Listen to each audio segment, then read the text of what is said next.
vous le disais à l'instant, ce 16 juillet 2025, dans la région de Nando, le consortium IRC Oxfam APIL, dans le cadre du partenariat pour le développement dans le centre-ouest, a procédé à la visite terrain avec le gouverneur pour constater le niveau de réalisation des ouvrages à mi-parcours. Une visite qui a permis de toucher du doigt les réalisations et l'état d'avancement des travaux. Abeli Elbanga pour plus de détails.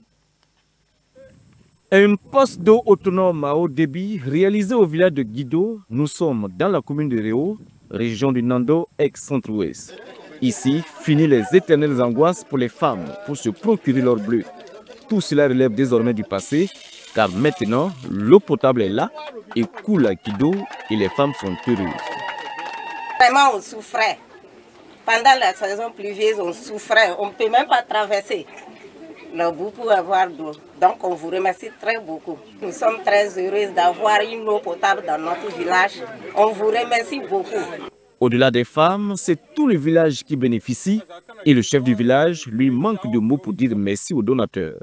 Ça a aidé les femmes à dépasser même les enfants, les femmes, les garçons, nous tous, nous a aidés.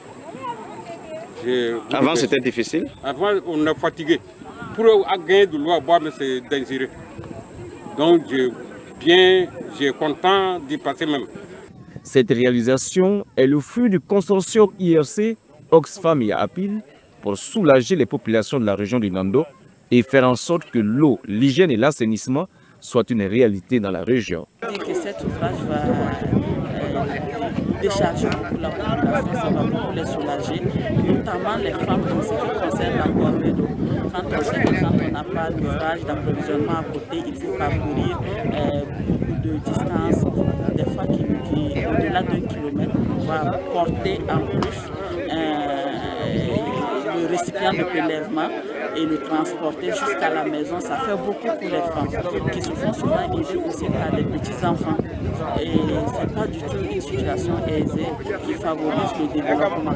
Avec l'installation de cet ouvrage, ça va les soulager et puis ça va leur permettre d'avoir beaucoup plus de temps pour faire d'autres occupations. À Sabou également, l'eau va jaillir. Les travaux de construction des ouvrages sont en finition. À Coupéla, fini les défécations à l'air libre. Cet ouvrage d'assainissement vient répondre aux besoins. Le gouverneur de la région, émerveillé par la qualité des ouvrages et de l'initiative du consortium, salue l'action. Nous avons vu des châteaux d'eau, nous avons vu des ouvrages d'assainissement et nous pensons que ce qui a été réalisé est conforme à la politique nationale en la matière.